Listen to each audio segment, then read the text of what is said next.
बच्चे वालिदैन की जिंदगी जिनमें उन्हें अपना मुस्तकबिल नजर आता है, मगर शहरों में मौजूद हैं कुछ लोग ताक लगाए फिरते हैं वालिदैन से उनका मुस्तकबिल छीनने, क्योंकि वो बना रहे हैं अपना मुस्तकबिल। किसी के बच्चे को बेचकर अपना पेट भर रहे हैं, क्योंकि वो करते हैं कारोबार इंसानों का। बड़ी बूढ़ियां शरारती बच्चों को सुलाने के लिए डराया करती थीं कि सो जा वरना रीछ उठाकर ले जाएगा, लेकिन वो जानती थीं कि रीछ तो शहर में नहीं आता, अलबत्ता दूसरे दरिंदे इंसानी शक्ल में फिरते रहते हैं जो बच्चों को सचमुच उठाकर ले जाते हैं। इसीलिए वो अपने बच्चों पर हमेशा नजर रखती थीं, क्योंकि बच्चों से ज्यादा वो खुद इन दरिंदों से डरती थी। ऐसा ही एक दरिंदा पकड़ा गया लाहौर में, जब वो एक बच्ची को उठा चुका था।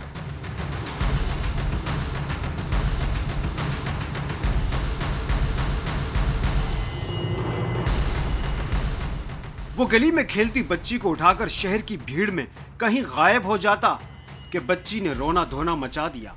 पास मौजूद लोगों को इस पर शक हुआ और शोर मच गया।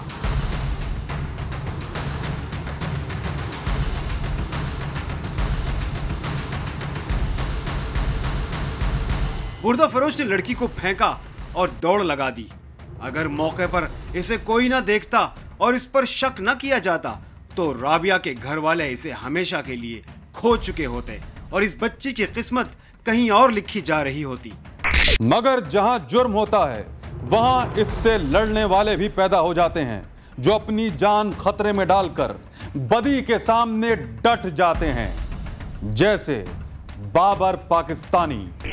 इस शख्स ने ये ना होने दिया।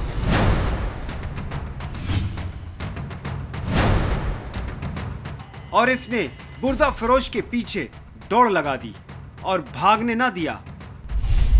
जिस ਵੇਲੇ ਅਸੀਂ ਮਗਰ ਚੜੇ ਆ ਬੱਚੀ ਉਹ ਛੱਡ ਕੇ ਤੇ ਦੌੜ ਲਾ ਗਏ ਦੋ ਜਣੇ, ਇੱਕ ਜਣਾ ਇਧਰ ਨੂੰ ਦੌੜ ਲਾ ਗਿਆ, ਇਹਦੇ ਮੈਂ ਪਿੱਛੇ ਜਾ ਕੇ ਬੜੀ ਦੌੜ ਲਾਈ ਇਹਦੇ ਮਗਰ ਜਾ ਕੇ ਫੜਿਆ ਇਹਨੂੰ, ਫੜ ਕੇ ਤੇ ਫਿਰ ਇੱਥੇ ਲਿਆਂਦਾ। बुर्दा फरोश के पास हथियार भी हो सकता था और इसे पकड़ने वाली की जान को खतरा भी हो सकता था, लेकिन इस शख्स ने परवाह न की। न सिर्फ राबिया बच गई बल्कि और कई माओं की गोद उजड़ने से इस शख्स ने बचा लिया। इसने मोहल्लेदार होने का हक अदा कर दिया। भाईजान मैं शुक्र अदा करता हूँ बाबर भाई का, अल्लाह ताला का मिल गया, और बाबर भाई है उसका भी मेहरबानी तो मेरी बच्ची मिल गई। इस दरिंदे पर कोई तशद्दुद न किया गया और पुलिस के हवाले कर दिया गया, लेकिन घर वालों की ये तमन्ना जरूर है कि सरेआम गोली मारी जाए। जब एक इंसान को गोली मारी जाएगी तो दोबारा किसी बच्ची को नहीं उठाया जाएगा। वो भी माएँ तड़प रही हैं, वो उनकी जाके देखो उनका क्या हाल हो रहा है। तो हम फिर भी शुक्र है कि हमारी बच्ची के अल्लाह ने करम कर दिया हमारे ऊपर। अल्लाह ताला ने मेरी पोतरी बचा दी, मेरी इज्जत बचा दी है। जो और बच्चियाँ भी जो कबूल है अल्लाह ताला वो भी मिल जाएं बच्चियाँ। बस हम ये दुआ है, और पुलिस हमसे इंसाफ करते हैं, जिनकी बच्चियाँ वो सब मिल जाएं। और भी कबूल नहीं। हाँ, सज़ा मिलनी चाहिए इनको, सबसे ज़्यादा सज़ा मिले। जब पुलिस छोड़ दी पुलिस ने दोबारा तो वो फिर वो इनका काम यही होगा। ये बुर्दा फरोश कई बच्चों को अगवा कर चुका है और अगवा करके बादामी बाग के एक शख्स पप्पू और शहजाद को बेचता रहा है।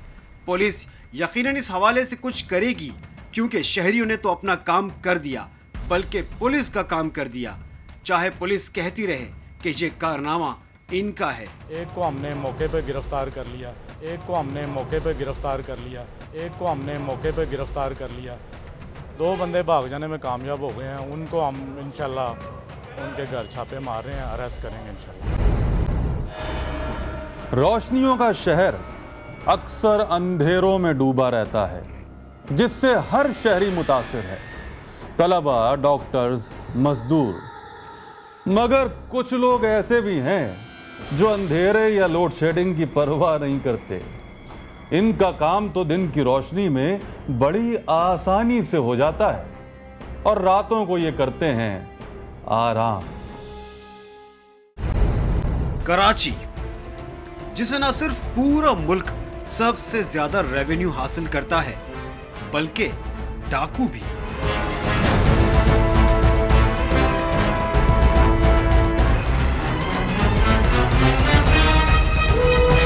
और और एक बार फिर ये रेवेन्यू हासिल करने डाकू पहुंच गए डिफेंस फेज 2 के एक निजी बैंक और ले उड़े 45 लाख रुपए।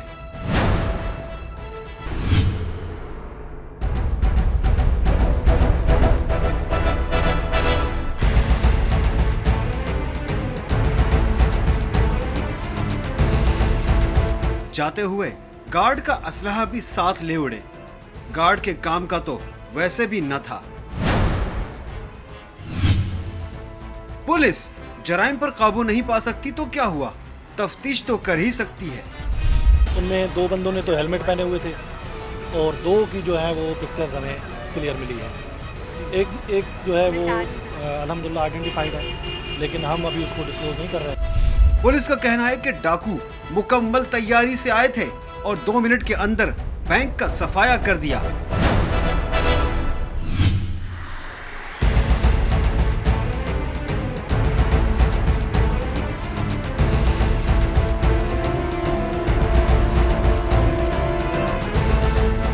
तो क्या डाकू मुंह उठाए चले आएंगे? जाहिर है डकैती करनी थी, अकाउंट नहीं खुलवाना था।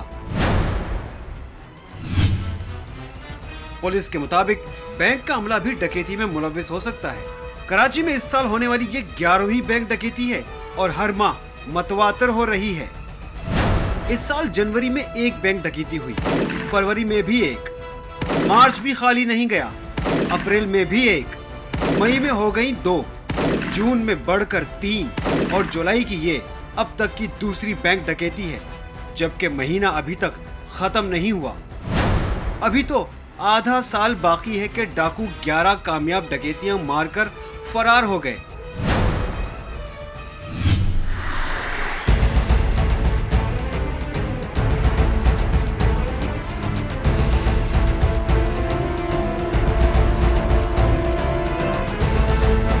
मगर पुलिस भी फारिग नहीं, मीडिया पर बड़े बड़े दावे करने और डकैती की तफसीलात बताने में अक्सर मसरूफ रहती है।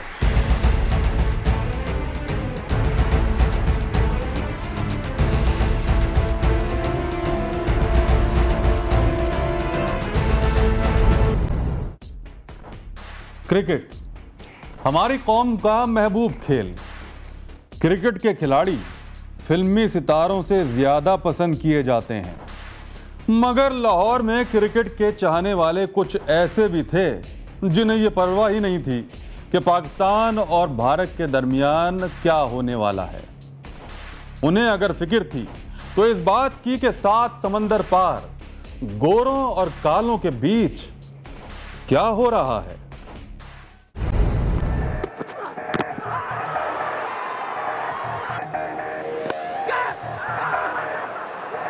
पिछला हफ्ता भारतीय और खास तौर पर पाकिस्तानी क्रिकेट शायकीन के लिए बड़ा ही जबरदस्त था, क्योंकि भारत और पाकिस्तान के दरमियान 5 साल से रुकी क्रिकेट सीरीज शुरू होने की खुशखबरी दी गई।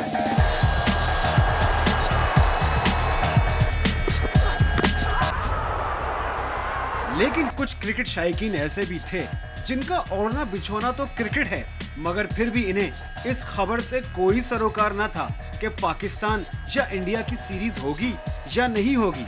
इन्हें फिक्र थी तो बस ये कि न्यूजीलैंड और वेस्ट इंडीज के दरमियान मैच का क्या हुआ।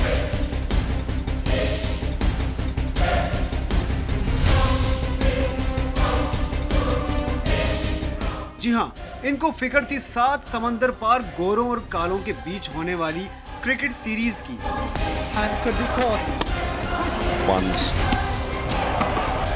और इस सीरीज के लिए इन्होंने खास एहतमाम भी किया था।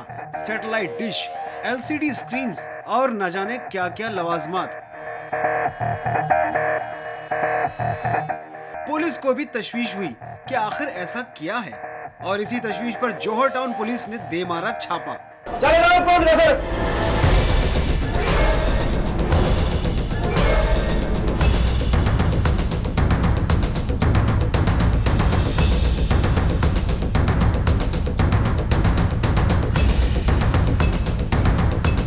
ये लोग मौजूद थे लाहौर के इलाके विफाकी कॉलोनी के एक घर में, जहां एक नहीं दर्जनों LCD screens, PCO telephone lines, और बहुत से कंप्यूटर्स, मोबाइल फोन्स और लाखों रुपए की नकदी। ये क्रिकेट की शायकीन नहीं, ये तो खुद खिलाड़ी हैं जो खेलते हैं सट्टा।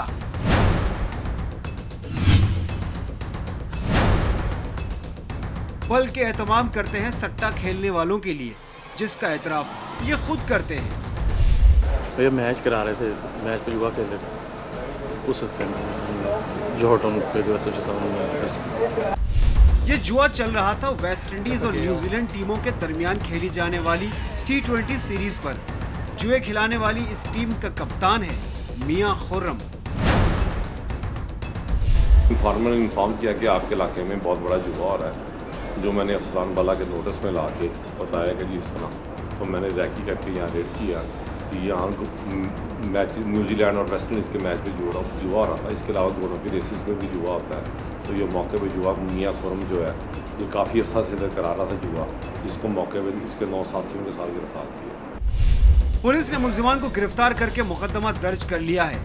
रमजान की शुरुआत है और शैतान को पिंजरे में डालने का काम शुरू हो गया है। और ये बात खुश आइंद है और पुलिस की खुशकिस्मती कि ये काम पुलिस के हाथों अंजाम पा रहा है।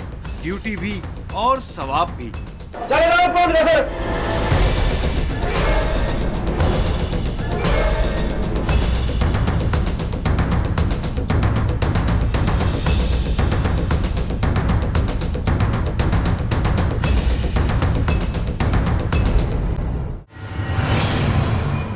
ये था आज का रोजनामचा। अगले हफ्ते कानून के लंबे हाथ किस किस की गर्दनें दबोचेंगे सब पता चलेगा, जब अजनबी लेकर आएगा एक बार फिर अपना रोजनामचा।